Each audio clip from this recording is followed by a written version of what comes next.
Good morning, everyone. Good morning, everyone.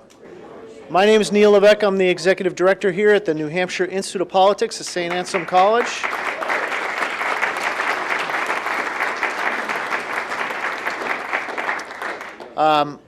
Welcome back to another great Politics and Eggs breakfast. I, by the way, never get the eggs. I never get to eat them, so today we put some in the back. Couple of quick things. I want to note that our chairman of the Democratic Party, Ray, is here today, and we're particularly happy that he comes and welcomes all the candidates. We obviously do a lot of things with the party, and it's a great partnership, and we get a lot of things done and have a lot of fun activities as we go into this very exciting primary. As you can see around the room, we have some wonderful sponsors, and those sponsors help us put these breakfasts on. And we're running out of eggs, as I mentioned the other day. I think we got to get more chickens into the state of New Hampshire so we can serve more eggs. A lot of candidates, a lot of different activities, but our sponsors help make these things possible. And so we're very, very grateful of that. Our great friends with the New England Council and our great partnership that we've had with them. They had a big week. Sometimes I actually go on to their website and see all the activities that they do, and sometimes it's 2 and 3 events in a day. Big dinner last Monday, 1,800 or 2,000 people, the most successful dinner they had. And so they are a wonderful partner, and the president and CEO is here, Jim Brett, for the purposes of introduction.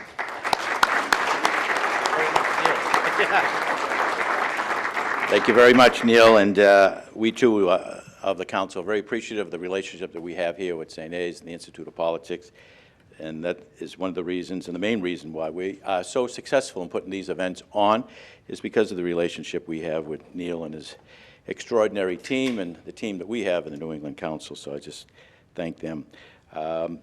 He's already mentioned about the wonderful supporters that we have because, again, we would not be able to put all of these events on without the generous support of the corporate neighbors here in New England. So we just say thank you to all of them. And he was very kind to talk about our dinner. One of the reasons we had almost 1,800 people is because one of the 4 recipients of New Englander of the Year was Senator Maggie Hassan, who we all know. So,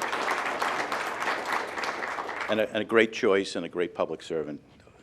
Today is the second Politics and Eggs event of the week. Many of you were here earlier when we had Andrew Yang.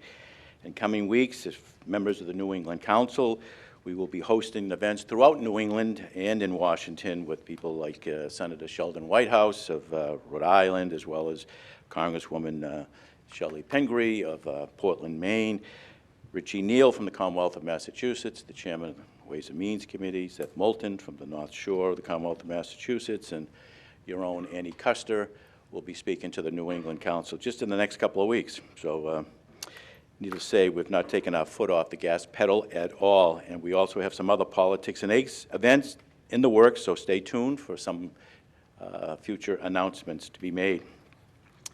Today we're honored to welcome the United States Senator Michael Bennet as our guest for the 17th Politics and Eggs event of the year. I don't know about you, but my cholesterol level is just going right through the roof. We got to end this. My God, my doctor's saying, slow down on the eggs. He is currently Colorado's senior senator, having been appointed in 2009 to complete former Senator Ken Salazar's term when he became the Secretary of the Interior. Senator Bennet was reelected to the seat in 2010 and 2016. He has a long history of public service in his home state of Colorado, having previously served as the Chief of Staff to then the Denver Mayor, John Hickenlooper, and as the Superintendent of Schools in the great city of Denver. He's also has wealth of experience in the private sector, having worked to restructure failing businesses and helping create the world's largest movie theater chain. In the United States Senate, he serves on the Senate Agriculture, Finance, and Intelligence Committee. And drawing on his experience leading Denver's public schools, he's worked to transform public education to give schools more flexibility to innovate, as well as to modernize higher education so that students are not burdened by overwhelming debt. He's also been a champion in the fight to combat climate change, advocating for common sense solutions that will reduce carbon pollution and increase sustainability while growing the economy. In May of this year, he announced his candidacy for the 2020 Democratic presidential nomination, pledging to build opportunities for all Americans and restore integrity to our government. We are so pleased and honored that he could join us today as he campaigns in this great state. Please join me in welcoming the Honorable United States Senator Michael Bennet.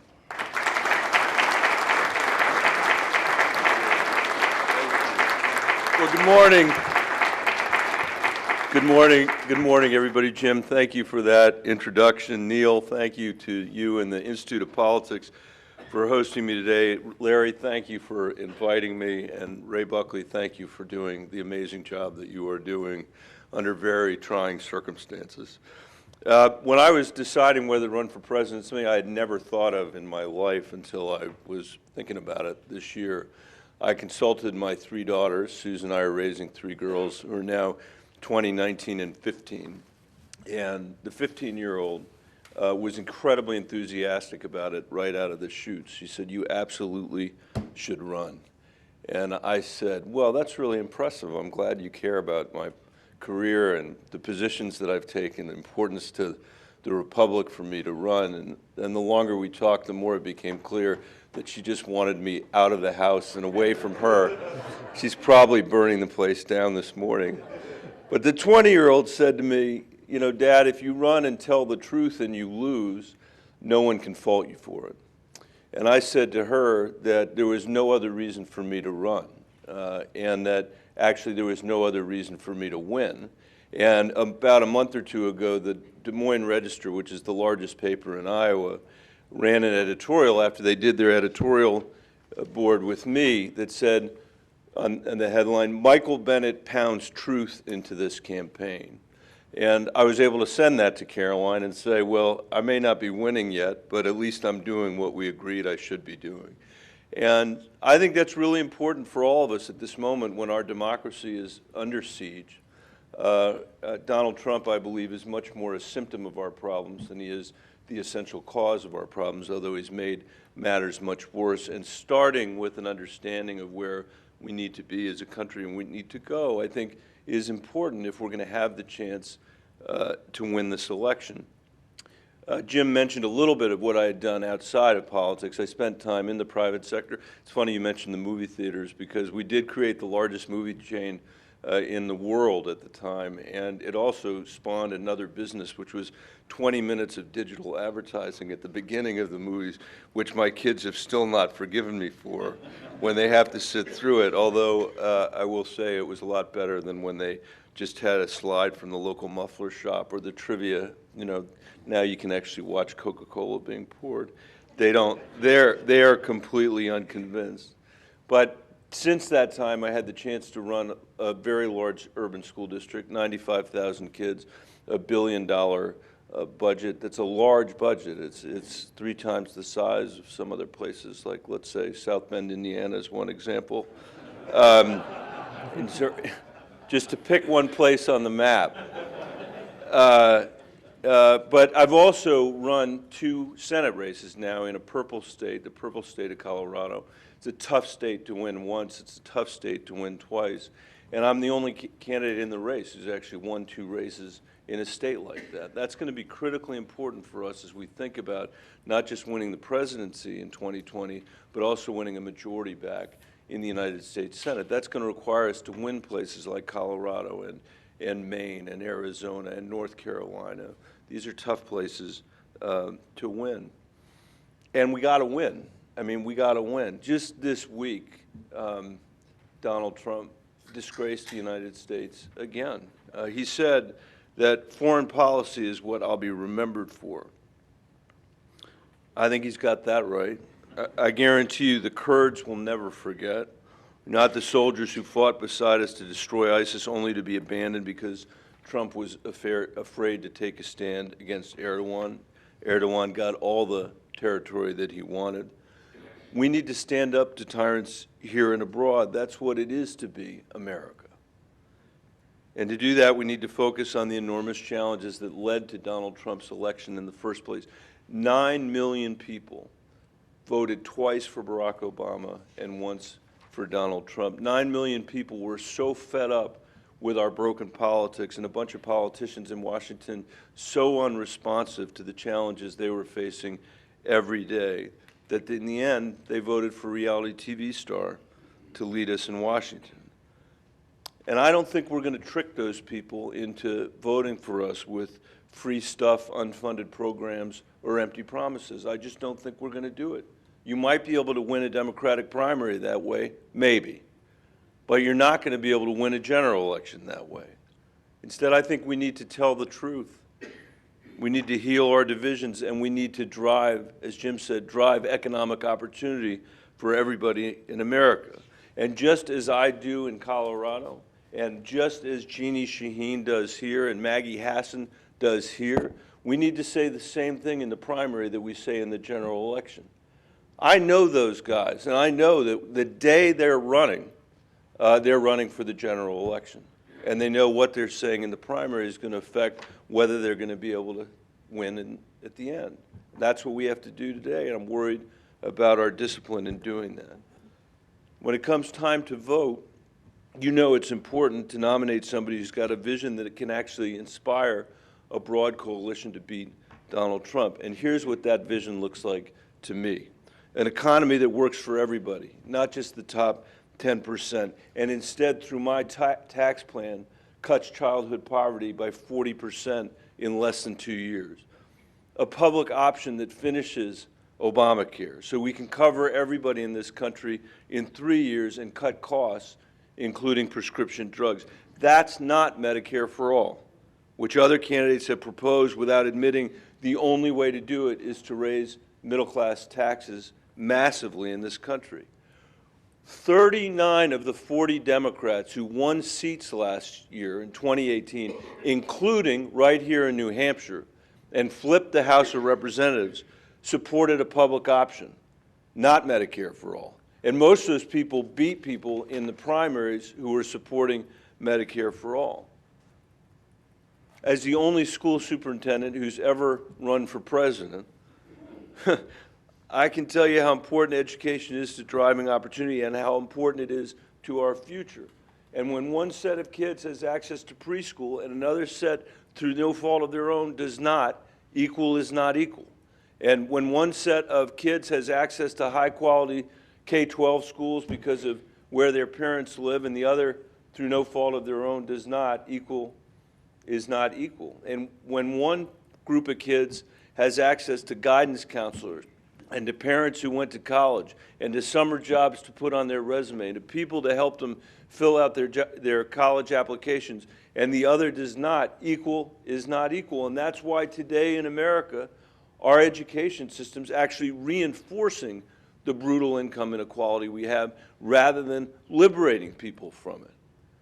And as long as that's true, the promise of America, the land of opportunity, is foreclosed to almost anybody who's born poor in this country, like the kids in my old school district, most of whom live in poverty and most of whose parents, most of whom are kids of color.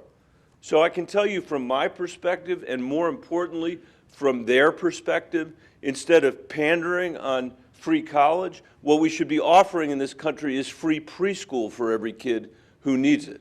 And that's every kid in America. And we should be telling the kids that are graduating from high school but not going to college, which is 70% of our kids, that you can earn a living wage when you graduate from high school, not just the minimum wage. I was in Manchester months ago meeting with students at a vocational education program here, and there was a young woman working on a hovercraft there, which was the class project. They were building an airplane next year. And we got to talking, and she's graduating this year, and I asked her, well, I said, what are you doing after you graduate? And she had this huge smile on her face. And she said, I'm becoming an underwater welder. And I said, I'll bet that pays well. And she smiled and she said, yes, it does. And by the way, speaking of all that, we got to pay our teachers like the professionals that they are. We're running a system of public education that was designed when we had a labor market that discriminated against women and said, you've got two professional choices, one's being a teacher and one's being a nurse. So come teach Julius Caesar every year in the Manchester schools, and we'll pay you a ridiculously low salary that no one else in your college class will ever accept. But if you stick with us for 30 years, we'll give you a pension that you know we're not now funding. That made sense in a labor market where we were discriminating against people. We're not doing that the same way anymore, and we've got to find a way to update that for the 21st century. That's not going to be easy to do. We need a climate policy that doesn't allow the other side just to rip it out in 2 years. You can't solve climate 2 years at a time. We have to create a durable solution on climate. I hope somebody will ask about that, and we'll talk about it in the Q&A. Comprehensive immigration reform that reflects the bill I wrote in 2013 as part of the Gang of Eight, with a pathway to citizenship, protection for dreamers, and 21st century border security. A return to government of, by, and for the people. We've got to end partisan gerrymandering in this country, and I have the bill to do it. We got to ban members of Congress from becoming lobbyists, and I have the bill to do it. We need to make sure every single American in every single election is able to cast their vote, and I've got the bills to do that. And if I'm elected president, I will go across this country to every single state and lead an effort in every one of those states to overturn Citizens United, to get the money out of our politics and put people back in. It's not more complicated than that. That's an agenda that will win blue states and purple states. That's an agenda that will bring back those 9 million voters that voted twice for Barack Obama and once for Donald Trump. That's how we've won those hard races in Colorado, bringing together Democrats and independents and even some Trump voters. That's how Jeannie has won. That's how Maggie has won. And that's how I think we're going to win this election. I don't believe it is any more complicated than that. If you remember just one thing from what I said this morning, remember how you do it in New Hampshire, because that's the way it'll work in the rest of the country. And that's how we're going to drive opportunity, preserve our democracy, and secure our children's future and America's role in the world. And I'm going to need your help to continue in this race, and I'm going to try to do it because I think it's very important that we have somebody who's thinking about the general election, not just the primary. Thank you very much for being here today, and with that, I'm happy to take any questions, any criticisms anybody has. As I said, I was a former school superintendent. There is no way for you to hurt my feelings. They're all been beaten out of me a long time ago.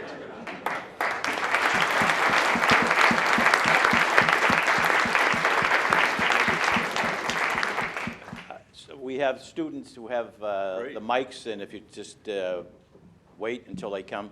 But if I could just ask a question or two. You mentioned about the tax cut for middle-class families that would reduce child poverty by 40%. Yeah. I think it's called the American Family Act that you co-sponsored or sponsored with Sherrod Brown of Ohio. Can you talk a little bit more? Yes. How? Thank you. Thank you. Oh, we start with the softball. No, I appreciate it. So look, it's called the American Family Act. It dramatically increases the child tax credit in this country, and it makes it payable on a monthly basis instead of on an annual basis, so families can actually, have the money to be able to spend on child care, on higher ed, on housing, or on food. I mean, if I had to summarize the last 10 years of town halls in my state, and in New Hampshire for that matter, in Iowa, it's people coming and saying, Michael, we are killing ourselves, but we can't afford some combination of housing, health care, higher education, early childhood education. This is a way of trying to deal with that. For people that aren't coming to my town halls because they're working 2 and 3 jobs just to get their kids out of poverty, and are the people that I used to work for in the Denver Public Schools, what they would say is, Michael, we're killing ourselves. No matter what we do, we can't get our kids out of poverty. You take the American Family Act, combine it with a big increase in the earned income tax credit, combine it with paid family leave, combine that with an increase in the minimum wage, and all of a sudden you're actually starting to grow the economy from the bottom down. Medicare for all is of no interest to the kids and the families that I used to work for in the Denver Public Schools. That's not their priority. Their priority is, how do we drive an economy that actually works for everybody, so it's not just about the top 10%. By the way, the Columbia University is who studied it and said, I said 2 years. The truth is, in a year, you could reduce childhood poverty by 40% and $2 a day poverty for children living in America. Do it without adding a single bureaucrat to the federal government and for 3% of the cost of Medicare for all. That's what Democrats should be standing for in this election, it seems to me. You also said if we don't deal with climate change, it will destroy our economy. Can you just expand on that? Thank you. So this is one that's particularly irritating to me. There is a climate denier in the White House. The reason there is a climate denier in the White House is that we lost the economic argument to Trump last time. He said that if we dealt with climate, we'd destroy the economy. If we ignore climate, that our economy would thrive. The opposite is obviously true. If we don't contend with climate, our economy will be destroyed and the globe in the end is going to be destroyed. That's an argument we can't lose. We're not going to win that argument with policies that are invented in some test tube in Washington, D.C. by politicians. We're going to do it by proposing strategies like the one I proposed in this campaign that would engage farmers and ranchers all across this country to sequester carbon in their soil, to pay them to do it, to create a coalition of Americans to close over a broken Washington. I want to dwell on this just for a minute. If you care about climate change, and I would say if you care about the country and you care about our children, which everybody in this room does, it's not enough to beat Trump. We have to fix the broken politics in Washington, D.C. We have to fix it. McConnell doesn't have to fix it. The Freedom Caucus doesn't have to fix it. They're fine breaking it because all they want to do is either nothing, immobilize our exercise in self-government, or put judges on the courts, or occasionally cut taxes for rich people. That's what they do. But if you want to solve climate change, you can't accept the world, as I said in my opening remarks, where we put in our proposals and they last for 2 years, the other side rips it out. We put it in for 2 years, they rip it out. 4 years, they rip it out. And you'll hear people on the campaign trail over and over again say, we need to act urgently on climate. And I agree with that, and I believe it. And if I didn't, my daughters wouldn't let me come home. But it's not enough. We also have to have a solution that will endure for a generation. And because you can't fix climate 2 years at a time. And the only way you're going to do that is by building a broad coalition of Americans to overcome Washington, D.C. Changing the rules in Washington is not enough to do it. We need a politics that's actually more robust than what we've accepted today. And that's why I think it would be a big mistake for us to go down the road of thinking that we can just sort of substitute our version of one-party rule for their less preferred version of one-party rule. That might be interesting to us, on the cable television at night, but it's going to be of no interest to our children who are actually waiting for us to solve these problems.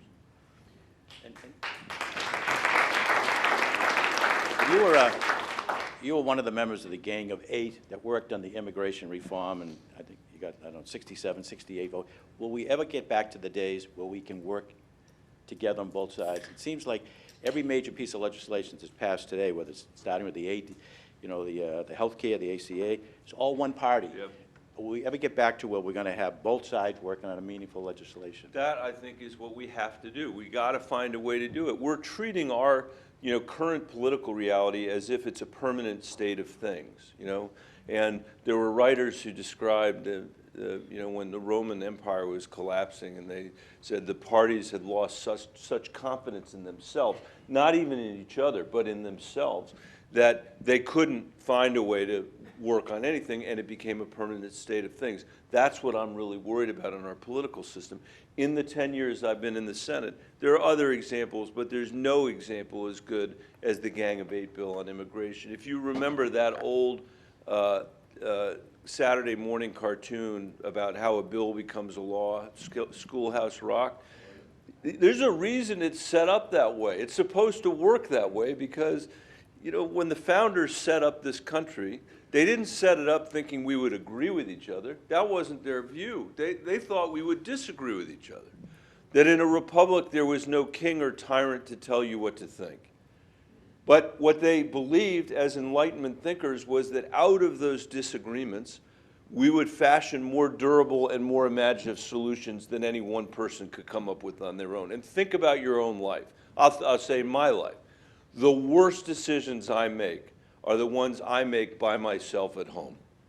The best decisions I make are ones where I contend with other people's points of view, where I have the benefit of other people's experiences and perspectives. That's how it's supposed to work. And that's why the legislature is set up there. If it was all about just one person's opinion or one party's opinion, there wouldn't be a need for a legislature. You could just have a governor or a president or a king. That's not how it's set up. And we've lost the ability at the national level today to do what you guys do on an annual basis when you come together and say, what's the budget for the town going to be? What's it going to look like this year on the capital budget? That's the same system. And it's what we have to get back to.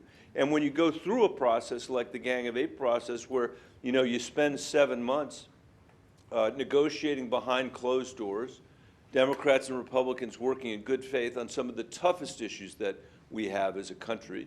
Then you give it to the Judiciary Committee. They had something like 150 amendments they considered. They adopted more Republican amendments than Democratic amendments. Then it went to the floor. We legislated on the floor. We've had something like 18 amendments this year in the Senate, and I think we've passed 4 of them.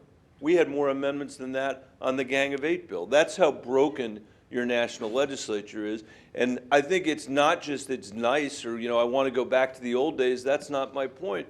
My point is, in our system of government, there is no other way to create a durable result. And it is true that this has not been an equal opportunity sabotage of our government. That is absolutely true. The Freedom Caucus that came in 10 years ago, deliberately attempting to immobilize our exercise in self-government, to sabotage it, to destroy it. But the thing is, they were effective. And the last 6 years of the Obama administration, we were able to basically enact no legislation. If we accept that as a permanent state of things, we might as well accept that democracy can't solve climate change, that democracy can't do something meaningful to educate our kids or change the tax code so we're driving a different result for our kids. And I dwell on this because there are people running for president on the Democratic side who don't share that view, who think that more of the same is going to somehow lead to something better, and I completely disagree with that theory of the case. A couple of your colleagues in the United States Senate who are running for president believe we ought to abolish the filibuster. Your thoughts on that? Well, 2 things. One, I would say we have made, because of what politicians in Washington thought was an expeditious idea, we have turned in the last 20 years the constitutional responsibility to advise and consent on judicial nominees. We've made that into a mockery of what it used to be. We've made it into a completely partisan process. And I predicted, and I was right about this, that people would start to audition to become judges, you know, by saying, I'm the most right-wing judge on, you know, pro-choice or on choice, or I'm the least or most liberal person on. What I never would have imagined is we'd be putting judges on the courts who will not say whether they believe Brown versus Board of Education is settled law. That is what we are doing today because politicians in Washington thought their disagreement was more important than the American people's confidence in the independence of the judiciary. So to my knowledge, I'm the only person in the Senate who's actually gone to the floor to apologize for my role in changing those rules when I voted to change those rules. So first I'd say you better be careful of unintended consequences. McConnell was the one who went to the floor and said, you're going to regret this sooner than you think. He was right about that, and he was much more strategic about this than the Democratic caucus was. I hate to say that, but it's true.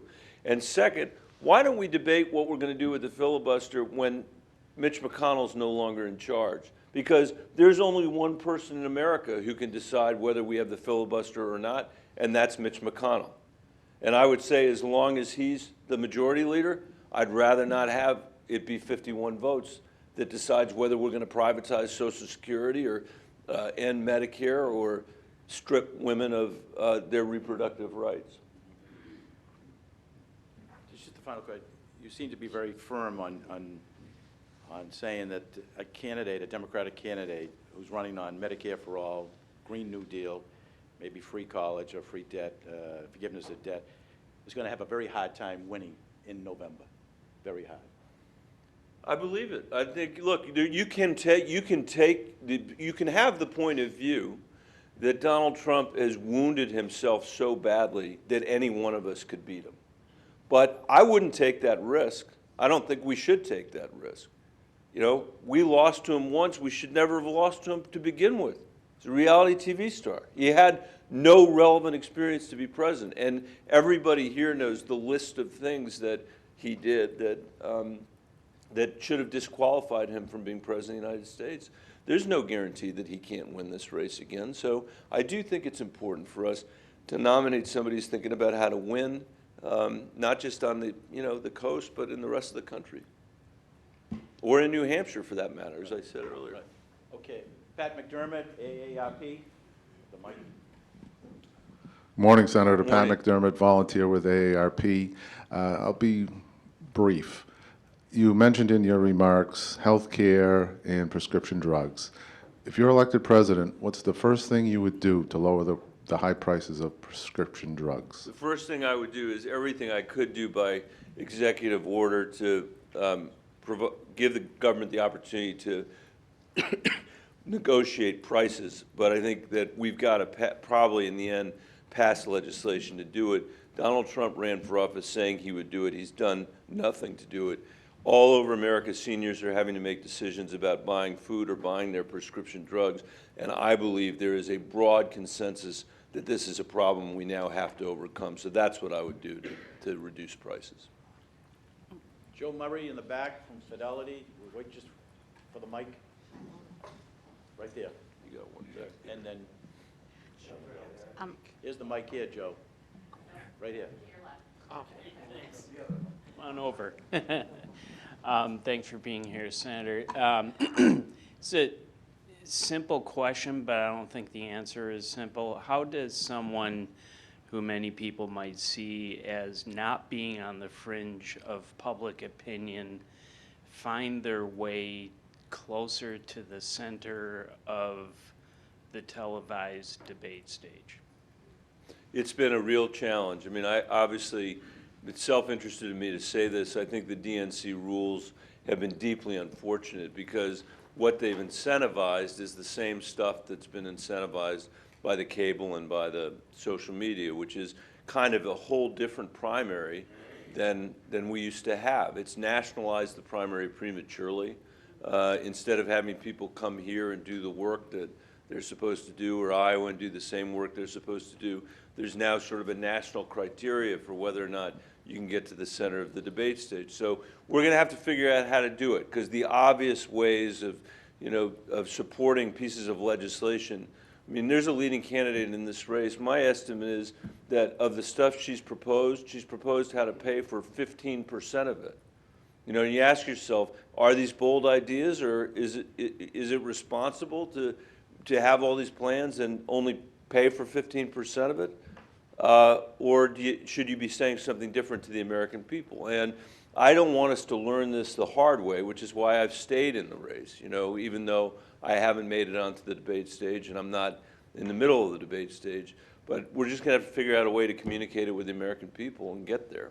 It's not easy. And it's not ironic, but it is. I'm reminded again in this process that most people are not focused on the cable at night, and they're not focused on politics all day long. Most people are just trying to support their family, build their business, build their community, and what their expectation is of people like me is that we're doing our job like that Schoolhouse Rock video suggests our job ought to be done. It's not any more complicated than that. And I think to the extent that we've abandoned our ability to do that, or any pretense that we're going to do it that way, we've abandoned the American people in the process and their priorities and their interests, which is, at the end of the day, if it looks totally broken anyway, you might as well send a reality TV star there because you can't do any worse. I think we can do much better, which is why I'm running. The young lady here in the back. Good morning, Senator. Hi. My name is Maury Miletus, and I'm an advocate with the Alzheimer's Association. Personally, I want to thank you for signing on to the Approving Hope for Alzheimer's Act. If you were elected president, what would you do to continue to fund NIH to stay on track to find a cure by 2025.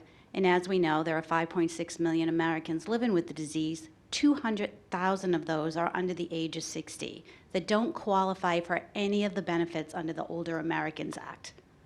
So again, if you are elected president or continue to stay in the Senate, what would you do to stay on a track to find a cure for Alzheimer's? We have to invest to find a cure. We've talked about this before, so thank you for your advocacy. It's really important because the cost will eat us alive if we don't find a cure. And I believe we can find a cure. The science is completely fascinating. So I would dramatically increase the investment in NIH, not just for Alzheimer's, but other basic research as well. We have cut our investments in our country, which includes NIH, by 35% since Ronald Reagan was president. All our investments in infrastructure, in education, in our national forests, whatever those things are, we've slashed it by 35%, while we've told ourselves our priorities are borrowing $5 trillion from the Chinese. We literally have done that, borrowing $5 trillion from the Chinese for the privilege of giving the wealthiest people in America tax cuts. Hard to imagine that's been our priority, but it's been our priority, and it's been Trump's priority. It's $5.6 trillion we borrowed from the Chinese to fight these 20-year wars in the Middle East. That's 11 or 12 or 13 trillion dollars we could have spent investing in Alzheimer's, curing Alzheimer's, fixing every road and bridge in America, giving every teacher a 50% raise, or giving every kid in America preschool, making Social Security solvent for my kids' generation, paying down some of our debt and deficit so the next generation isn't crushed by the lack of responsible choices that we've made. We could have done every single thing I just talked about for the money that we've spent on this other stuff, yet we did none of it. And from the vantage point of people struggling in this economy where wages haven't gone up for 50 years, where education is reinforcing the income inequality we have, and we've got pressures coming down on us like the growth in Alzheimer's, you'd have to ask yourself, what in the world have we been doing? Why has that been our set of priorities? It's staggering to me, and most people don't know it. I mean, if you were looking at this planet from another planet and you saw the record, our record of the last 20 or 30 years, you would ask yourself, do these people even care about their children? Do they even care about their children? On our planet, we care about the next generation. On our planet, we care about what our country's role in the world is going to be. What is wrong with these people? Other questions? Well, I have two final questions then. One Sorry, I is didn't mean to depress everybody. No. Don't be depressed, because the answer is stop doing that and start investing in America again. Okay, I've got Jim Flanagan from the college here at St. A's, and then I'll ask my questions. Yeah, welcome again to Senator St. Anselm. Senator, I fortunately lost a member of my family in Iraq in December 2005, actually, and his godson, my son who's a junior in high school, is here today, actually. My question for you is, if you're elected president, what are you going to do in the Middle East, and in particular in this mess in Syria? So hopefully my son, doesn't have to, he would be the 5th generation in our family to volunteer. So just curious with that. And again, welcome to St. A's. Thank you, and I'm very sorry for your loss. I remember one day I was sitting at my desk in the Senate, and not in my office in Washington, and the TV was on, and these TV commentators were saying, Trump will never win in South Carolina. The next day was the South Carolina primary. And they said he'll never win there because he's criticized George Bush and the war in Iraq. And I looked up at the TV and I just shook my head, and I thought, that's exactly the opposite of what's going to happen, because people in South Carolina know what the cost has been, and they've got a real question about the gains there.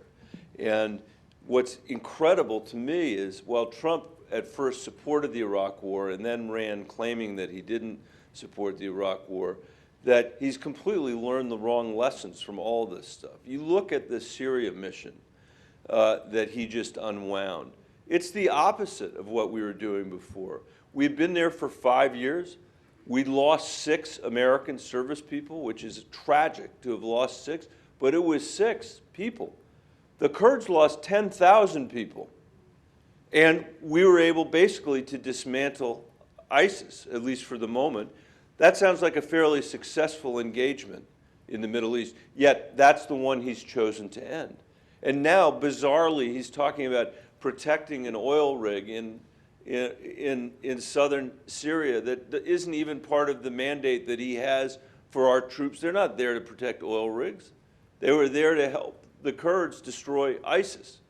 And that's what the authorization of the use of force says. So I would do the opposite of everything Donald Trump has done in the Middle East. He should never have torn up the Iran deal, that was not perfect, but it was a moment in our history when we were actually trying to manage a problem in the Middle East rather than go to war with it. And that's what he's done. I would restore our alliances with the people in Europe and in the region so that we're not acting alone on any of the circumstances when it comes to stuff in the Middle East, because we tend to make bad decisions when we're acting alone and make better decisions when we've persuaded other people.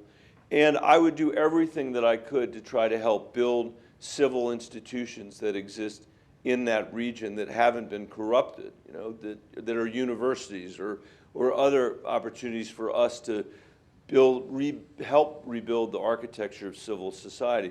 This is not going to be an easy thing to do, and it's going to take the rest of my life and the rest of your life to start moving things in the right direction, because things have been so off track for so long. I guess I'd add to this that we've got a big job to do to restore our alliances with Europe and push back against the threat from Russia, and to lead in our own hemisphere to deal with the immediate refugee crisis that's on our border, and begin to dig ourselves out from underneath the causes of those problems in the Northern Triangle countries.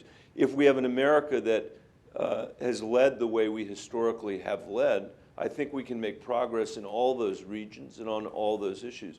If you have an America that's going to continue to retreat the way Donald Trump has retreated, I mean, I hesitate to say what it's going to look like 4 years from now, but we will not remotely have the role to play that we historically have, and we still are, as imperfect as we are, we're still, the world's longest lived democracy, and we're still a beacon to people all over this world, and they're waiting for us to lead. We have to lead. Don't you think that the Congress abdicated their responsibility by giving the executive branch the complete authority to send troops all over the world? I do. We have the War Powers Act, but No, we should be voting on this. I mean, we're still, the AUMF I'm talking about that he's violating is, more than a decade old. yes, ma'am. Quick question, please. My name is Mary Roberge, and I'm also from AARP, New Hampshire. As you know, there are people in the country that rely on Medicare and Social Security to ensure a quality of life and also decent health care. There have been talks of cuts for Medicare, and we don't know about Social Security, how long it will last. What would you do to strengthen Medicare and Social Security? There haven't just been talks about it. As you know, President Trump's budget, notwithstanding his promises during the campaign, have cut Medicare over and over again, the biggest cuts that have ever been made. Now, he hasn't been able to do it because Congress hasn't supported him, so that's good. On Social Security, I think we should lift the cap on the payroll tax and fund it. I think we should probably also be increasing Social Security payments for the most vulnerable Americans among us. You're right, by the way, if we didn't have these programs in place, the poverty rate among seniors would be twice as high as it is today. That's why these programs are so important. I might mention that our child poverty rate is twice the size of our seniors rate, which is why I'm so interested in the American Family Act that we talked about earlier. And then on Medicare, I think what we've got to do is change the way our healthcare system delivers medicine in America. We have got to realign our incentives and disincentives so we reduce the cost of healthcare. That doesn't mean cutting Medicare. It does mean reducing the cost of healthcare. We're spending twice as much as any other industrialized country in the world is spending on healthcare. And by the way, ask yourself whether you really think Bernie's plan is going to make that problem better or compound that problem. And we can't afford to do it. We're spending twice as much. And And I think we can spend, if we were spending 2 or 3 percentage points less of our GDP on healthcare, I'd feel much better about where we are in from a fiscal point of view, and our ability to then invest in the next generation and deal with that 35% cut would also be appreciably better than it is today. Maybe I'll just ask the final question. And would you support opening a formal impeachment inquiry into President Trump? Oh. I do support it. I'm glad the House has opened the inquiry, and this is an opportunity for us, once again, to try to heal our democracy and remind Americans why the rule of law is so important and that nobody, including the President, is above the rule of law.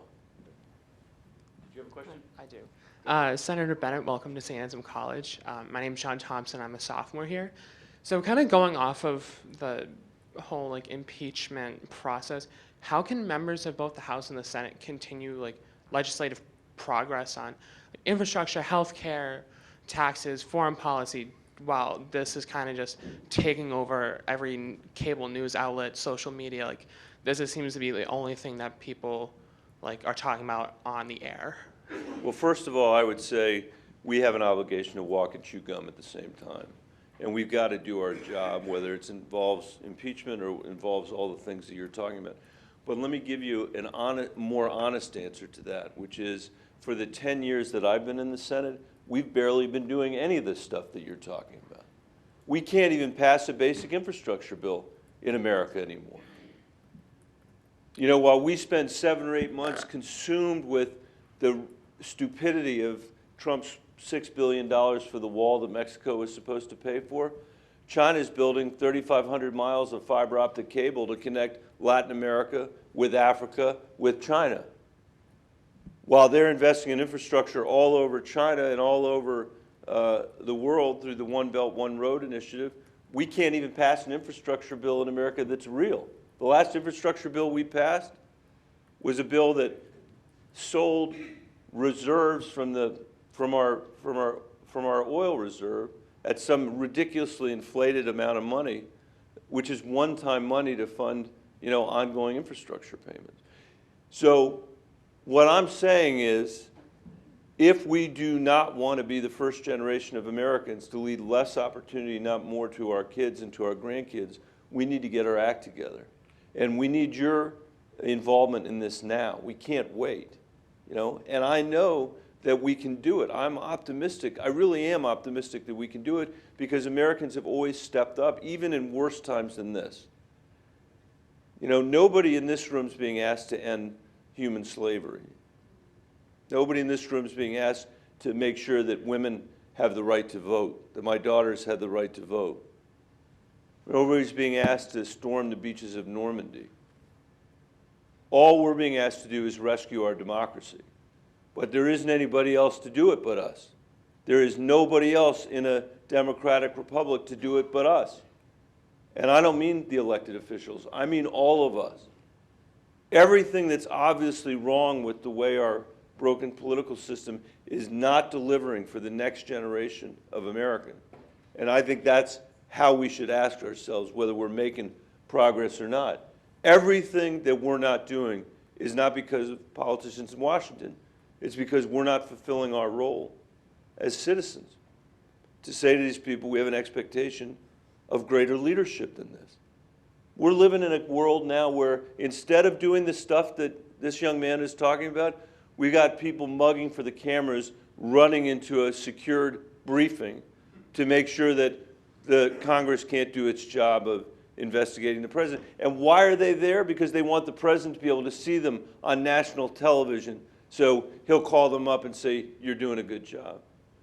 We're living in a country where we have cut and run on our allies this week in a way that no other president in the history of the United States has done. None. And that's not the country that I was raised in. Those are not the values that I was raised by. And what I'm here to tell you is it's as bad as it looks. And the only people that can fix it is us. And I would say this, the time that I've spent in New Hampshire, the time that I've spent in Iowa, the time that I've spent in South Carolina reinforces my view that we are up to this and that we can satisfy the example that our parents and grandparents set for us. And we can leave a legacy that our kids and our grandkids are going to be proud of. But it starts with all of us right now. Thank you for having me today. I really appreciate it.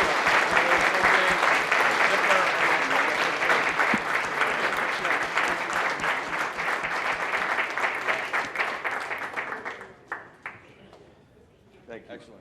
Well done. Thank you, sir. Well done. Appreciate it. What, are you kidding me? Thanks for having me. I really enjoyed it. I'm with you. I'm with you.